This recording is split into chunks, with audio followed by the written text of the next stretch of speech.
Hello, everyone, and welcome to another episode of the Conversations with Coaches podcast. It's me, Kevin, your host. You've been seeing a lot of so far in this year, I hope, hearing a lot of, I should say. And I have the great pleasure of having another returning guest, one of my very favorites. I have a lot of favorites, but he's up near the top. Michael King was a fantastic guest. I've got to talk with him quite a bit and interact with him quite a bit over the last year, and he's fantastic. You might remember, you might not, but let me re-familiarize you with who Michael King is and what he does. Michael is the founder and CEO of Teams.coach LLC and a highly sought after executive and business leadership coach. He helps business leaders clarify and execute at high levels through his Teams methodology, TEAMS, which we may or may not touch on. We touched on it in our last episode, which will be linked in the show notes, by the way. So if you want to refamiliarize yourself, you go right ahead. To develop measurable business growth and company-wide collaboration. Working with everyone from senior leaders all the way through to full team engagement, he discovers gaps in performance, disconnects in company culture, and potentially dangerous blind spots, establishing new goals and the plans to achieve them, as well as evaluating overall engagement and ultimately helping leaders and their teams to get unstuck. Michael's also a podcast host, and he's here, there, he's everywhere. It's a bird, it's a plane. It's Michael King. Thank you so much for coming back on the pod. It's really good to see you again. Hey, it's great. It's great to see you again as well. And I got my trusty co-pilot, which is the bird in the plane. You know, Mr. Man of Steel, Superman, right here. That's excellent. Well, that's kind of funny because I first time we talked, one of my little intro questions I like to throw out there is, what's your superhero origin story as a coach, which we covered last time, how you got your start as a coach. But that's very fascinating. I always love talking about origin stories and powers and whatnot. And I've been thinking a lot so far this year still about how 2023 has begun. Right now, when we're recording, it's early February. And one of the most common refrains I'm encountering amongst coaches, especially entrepreneurs, business owners, is how fast January just disappeared. And not in a bad way. It's been a lot of momentum, very fast, very full, and not frantic. Everyone feels momentum. Everyone feels, well-laid plans moving forward, gathering steam. And so I'm wondering how your 2023 has been going so far, and the momentum you're feeling in your business life, in your professional and personal life. Yeah, it's been I would say interesting is probably the right term. Regaining some momentum and being able to shift, because we became a larger team over the last few years, which has been good and also bad, because when you're developing out, not bad, it's been challenging at times, because you have to, everything that you do when you're working with, making sure that your vision's on point, making sure your systems, your strategies, your structures, making sure that we are serving our audience at higher levels than we ever have before. And making sure that we're consistently bringing value to the spaces that we're in.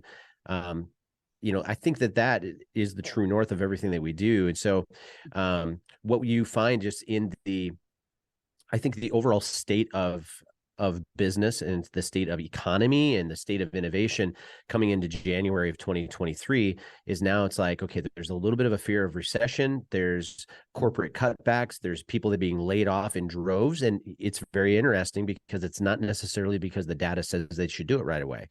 When I'm looking at some of these, even some of the bigger clients that we serve, when I'm looking at some of the tech industries that we're kind of navigating within, it's interesting because I'm looking at cutbacks that are happening within fields that we even sometimes coach in.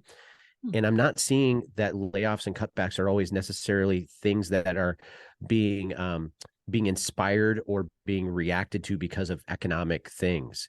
I'm seeing it because organizations are feeling that they have permission to restructure and to even reinvent and to try something even new just because they simply can right now. So what does that look like moving into the future? So that affects us.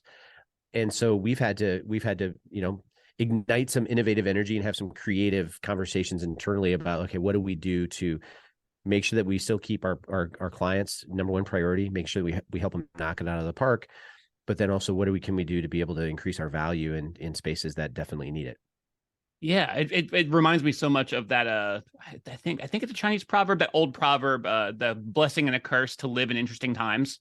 And how the word for crisis and the word for opportunity are the same in certain languages, especially Eastern languages. And I'm always redrawn back to that truth, because especially right now, obviously there has been plenty of cascading crises over the past few years of various sizes and scopes. But it's also been I've been very fascinated and very, very invested, and actually very optimistic about the way in which human beings continually prove themselves to be so resilient, and the way in which I'm seeing people not just roll with the punches and survive, but look for new and innovative ways to try to either add to or change or evolve or adjust, whether it's readapting old ways that we've proven the value of by having to go without them for a while, or coming up with new ways, given the new tools at our disposal to connect and build and grow teams and businesses and relationships. It's really, I'm continually fascinated and a little bit impressed by it, even as it can be very scary, especially if you're on the receiving end of layoffs and budget cuts, and you're in the grocery store and you're trying to buy eggs and you're like, I don't know if I can afford as many eggs as I would like this week. And it's all very, there's a lot of edge to it, and a lot of challenge to it, but a lot of opportunity too. Yeah, I think there's so much opportunity. It just matters whether you're actually looking for it or not, which is going to be a big thing. Because here's probably one of the things, and you talk to coaches a lot, but when things start to shift, how you adapt, not necessarily react, but how you adapt, and making sure that embracing change towards your future innovative strategies, those things matter. And you might have been a part of a team that has been knocking it out of the park year after year after year after year. And so you're just simply used to winning.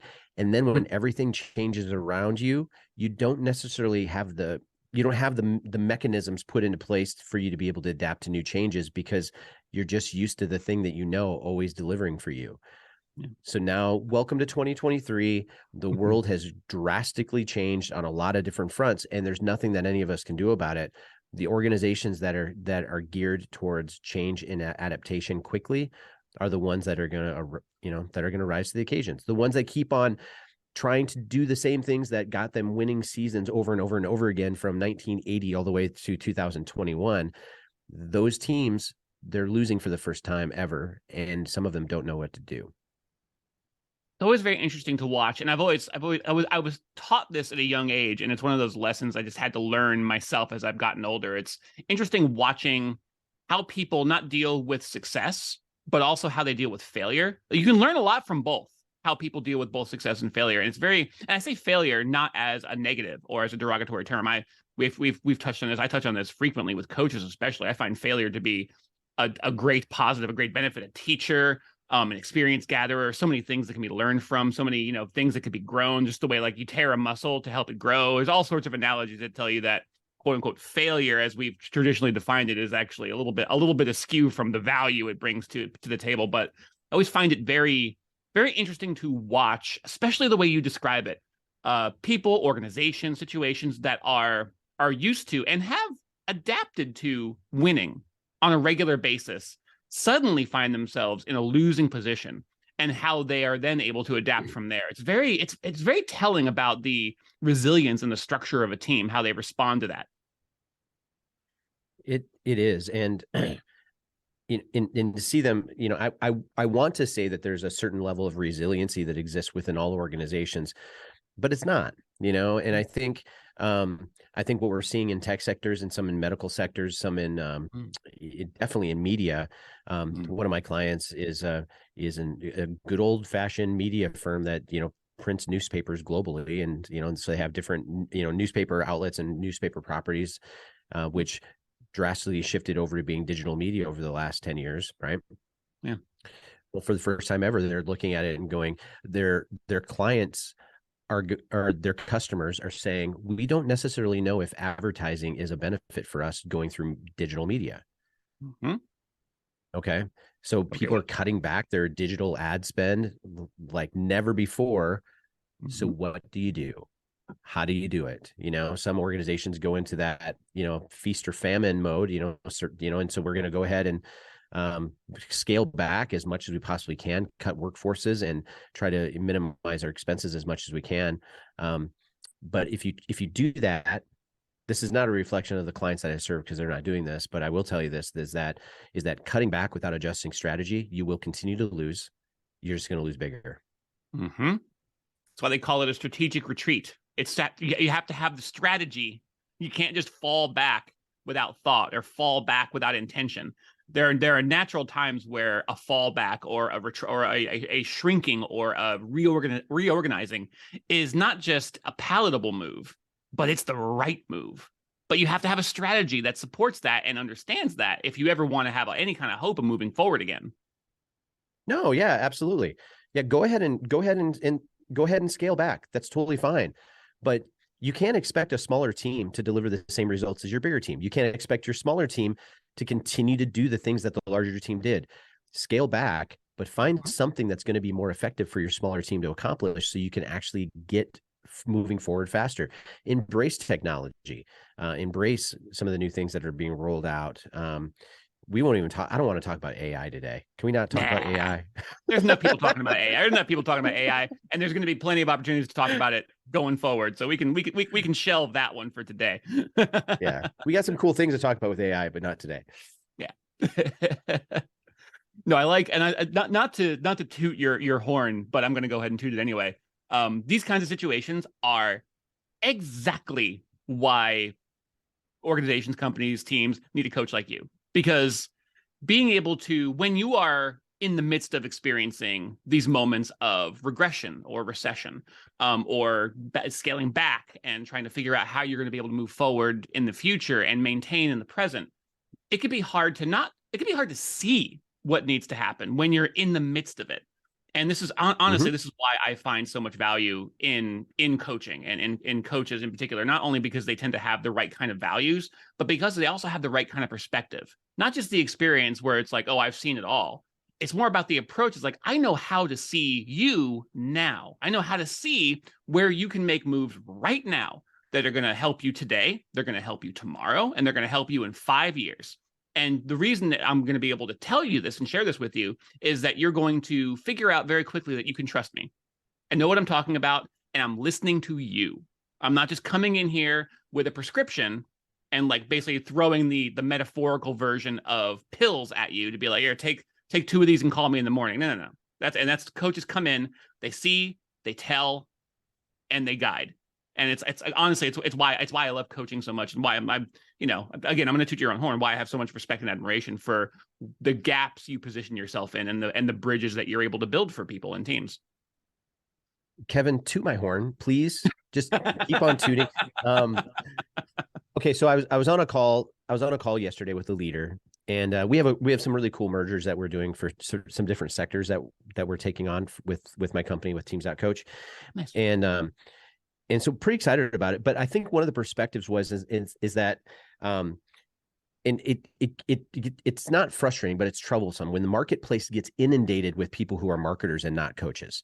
Something happened on the other side of COVID to where it's like all of a sudden when all the people, when high capacity, big charismatic leaders either decide they're going to work from home or they lost their jobs, but they recognize they have a following. Well, now they take their big, maybe their big opinions and maybe some of their charismatic nature, and they decide, hey, I'm going to become a coach. Well, no, it's like, we took some time. We made sure it's like, okay, I have a couple master's degrees, and like we dialed in to making sure that we were in full compliance and offering something that's incredibly valuable. But when it does come to coaching, there are two things that I would call maintenance products or maintenance perspectives that every single business leader needs to have moving forward. Is that the first maintenance product is they have to have a clear understanding of how to use social media in 2023. This is not a lead magnet anymore, and this is not a sales methodology. This is maintaining your brand. Mm-hmm. So how are you, can you put out there realistic perspective? Can you serve your audience well? Can you get out there and drop gold consistently on a day-to-day basis and love the ones that you're with, without a call to action every single stinking day that disengages your audience? So if you're not using social media as brand maintenance, you will lose.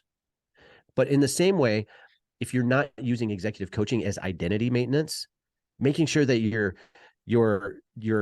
vision is 100% clear, your mindset is on point, making sure that your system strategies and structures, that you have the right advisements to make sure that you are building those things to support the vision that you had in the first place. So if you don't have executive coaching to keep identity maintenance alive, you will lose in a marketplace that is consistently being surrounded by experts who the people that are winning.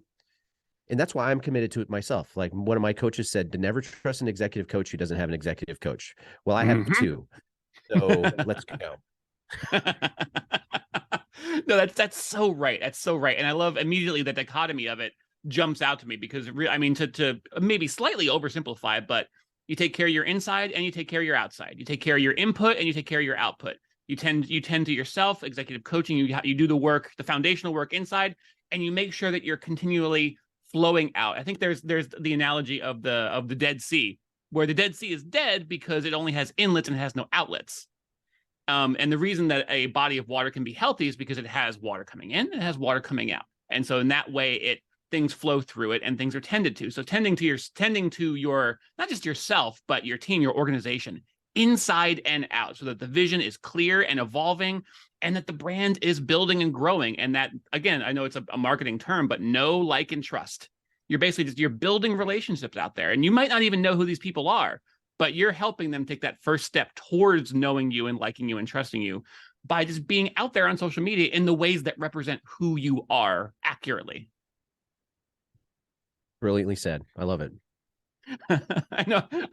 I'll throw these things out there because you'll inspire me. And then I realized I didn't really leave an opening there. Just as I was talking, my hands start creeping up into the Zoom window because I start getting excited and I start gesturing wildly. I'm like, did I just get up? Is there a soapbox below my feet? I can't quite tell. I should step back down. Well, you started to float and freaked me out a little bit. Okay, back down there. I can have my head in the clouds and my feet on the ground. Somehow I'll figure it out. Well, shoot, man, we've already been talking for a little while. That went by really quick. It hasn't been that long, but it's also been it's been fantastic. I'm trying to figure out what to ask you. You actually did. I'll open the floor to this. When I reached out to you to come back on the show, first of all, I was just excited to do this again, which, once again, my expectations, which I allowed to be high, have been exceeded delightfully. So this has been great. But you also mentioned that you have something called a 90-day six-figure blueprint. And basically that piqued my curiosity. So just selfishly speaking, I'd like to know a little bit more about that. Yeah. We, so a significant amount of our portfolio, well over 60% of it is, we get to work with C-level leaders, some Fortune 500, Fortune 1000 companies, and really helping them dialing in their executive coaching for them and also for their executive team. Thus why we call ourselves teams.coach, is that it's never running an organization. As much as I would love to say one-on-one executive coaching is always beneficial, but if you can expand it out to the experience and getting everybody on the same page, I'm telling you, it explodes. We were consistently asked, what do you have for the everyday leader? And, here's the thing, 6 or 7 years ago, I found myself coming through, leaving a full-time job as being an executive pastor for close to 2 decades, helping build, a church from, 300 to 400 people to 3,000 multi-site, developing systems and strategies and structures, all that stuff. But then I found myself speaking on stages, working with clients and doing keynotes and all this stuff, and realizing, okay, I'm gonna have to make a bold leap. So I'm gonna go and start my thing. Well, starting from nothing and chasing down a dream, it can be really scary. Maybe even some of the clients that we work with, they come to us and they say, we've been able to consistently hit, a certain amount of top line revenue every single month, but we just can't seem to crack the code. Well, after doing it once, after doing it twice, after doing it 30 to 40 times, then we started to realize there's some common things that we put into place when it comes to building out what we call our 6 or 7 figure blueprint, and we can do it within 90 days. So we did roll out the Aspire program a couple months ago. It's a combination of group coaching, but also with some one-on-one elements with myself and some of the coaches that are on my team. But the things that we cover in this, they're personal to me because I've experienced transformation, and there's some things that we've also experienced, just like that me and my team, we do these things on a consistent basis that have to do with mindset, that have to do with identity, it has to do with your character, it has to do with the things that you're called to the most, of clarifying your vision, and then making sure that we're able to reverse and engineer and putting the right systems and strategies in place, identifying, your ideal client, making sure that your offer is spot on right in the middle, and then making sure that you have the marketing methodology as well locked in. But there are just some things that people need help in being able to be coached to get them to get the catalyst, But my heart in this is really, it's like, we started to offer this, and it's a really good value add. My team did a great job of getting in and making it affordable. But the point is like, be brave. You have a dream that's worthy to be unlocked, and you as a person, you are worthy to be able to experience next level. So you don't have to be trapped into the thing that you might believe you're trapped into. That's a choice. So we made this available of just saying, hey, listen, if you have a dream, if you have a catalyst project that you want to get off the ground, if you have something, maybe you're even a small business owner and you're just having a rough time cracking the code to get to the next level, well, we have a community for you now. So, and we're pretty excited about it. That's awesome. It addresses, like, again, that spark that you're looking for, where it's like you have a vision forming and you can feel it, and you have like the plans are coming together and your intentions are starting to align, but you've hit this friction point, this point that you haven't figured out quite how to get across yet. You're not quite sure what to do. There's a lot of quite, like, it feels close but not quite there, and that's often where the perfect ingredient, the perfect spark, is a program like this and a coaching program like this to really give you that little bit of bridge to get over that gap that you can't quite figure out how to cross on your own, and spark it and empower you to really get started and do the work. And quite frankly, I like the fact that you have a time frame, 90 days, because what'll happen sometimes is a little procrastination will creep in, or discouragement will creep in. And when you've got a schedule, when you're on a clock, your commitment follows your intention, and the work follows that. And that's, I find that to be, it's empowering is almost somehow too small a word. It's just powerful, capital P. Yeah, absolutely. And I think that everybody deserves the opportunity to experience hope. And so that's why it's personal to me, because I remember what it was like to be able to go, having that last day at a full-time job and going, I don't necessarily know how I'm going to pay my bills tomorrow. I don't know where I'm going to work. I don't know how my family is going to be provided for. But I'm going to take a step, and we've had multiple people go through the program in which, one of my clients is making 4 times as much as he's ever made in his whole life. And he did it within the first 120 days that he started working with us. I had this lady that just came into the program literally probably 2 months ago, and she got onto a discovery call on us. And this thing is not expensive. Like, if you can afford Starbucks on a day-to-day basis, you can afford Aspire. And, but she came in and she said, I don't know necessarily if I can, she goes, all my credit cards are maxed out. And she goes, I don't even know where to begin. She goes, I want to be a life coach and I want to get this thing off the ground, but I don't even, she was just stuck. And when you get in those places of being desperate and being stuck, when all the credit cards are maxed out and you don't necessarily know what to do next, you need to have an advisor. And so we made some, some concessions to get her into the program, because I care about people. And I'm like, here's the deal. If you promise me that you'll get a part-time job to pay for the program, we'll get you started. And so she did that. She got a job at Chick-fil-A, and of all places, right? Love it. And but there was some skin in the game for her. And so 30 days later, on ramping 3 or 4 clients into her coaching program, and it was literally within 30 days. We gave her 90 days to put together her 6-figure blueprint, but she went and she got on it. She did her homework. She adjusted mindset. She got some skin in the game. She's great at what she does. Sky's the limits for her. So I bet you within a year, she's probably going to be cracking, well over 6 figures. So that's awesome. You gave hope and a path forward, a way forward. And that's just, you think about all the people who are, that's all they need. Like, they're right there. And that's really, that's the key that'll unlock them. And I just love how, I'm almost picking up on her enthusiasm and her commitment to it, because obviously when you gave her the opportunity and you gave her that spark of hope, it sounds like she ran with it. She went all in, all the way. And that's beautiful to be able to help facilitate and catalyze. Well, and that's the thing is, as an executive coach, it's just, I feel like we've gotten really lucky with the type of clients that we get to serve. And now we're at a place to where we get to choose the clients that we want to serve. You've probably talked to a million other coaches before, and there is a place where in your business where you feel like you just have to take everybody that comes your way. Yeah. I'm so thankful that, man, my tribe that we coach right now, it's like they're all-stars. They're just really, really great people. But when it comes to that place of having empathy and having, in understanding what somebody else is experiencing, because I've been there, I've been in that place of going, I have no idea what the hell I'm going to do.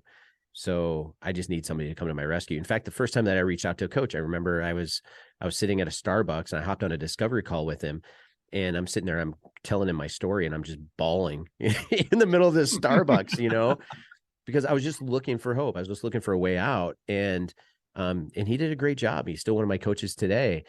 And so there's a part of that to where, do you know how demeaning that is, by the way? It's like when you're really, really looking for hope, you hop on a discovery call with somebody that you feel like has what it takes to be able to help you get to the next level. And then they become all about the paycheck. It's so disheartening. It's so deflating. And I'm not, we all have businesses to run. Don't get me wrong. Yeah.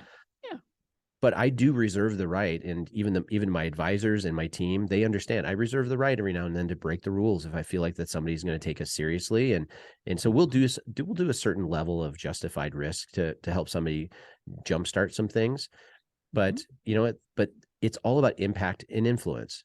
I want to make somebody's life better. I want to help them, because that becomes the story that everybody finds out about. Whoever tells the best story always wins. And I tell you what, I have hundreds of stories of people experiencing transformation because we broke the rules. Ooh, that's the perfect place to leave it. However, I do want to make sure that was perfectly said. Where can people best find out more about this Aspire program? Where can people best find out about you? Where can people best find out about Teams.coach? Which social media do you prefer to have people sliding into your DMs, if any, or is it all of them? Like, where can people just get more of this if they're really looking for that spark?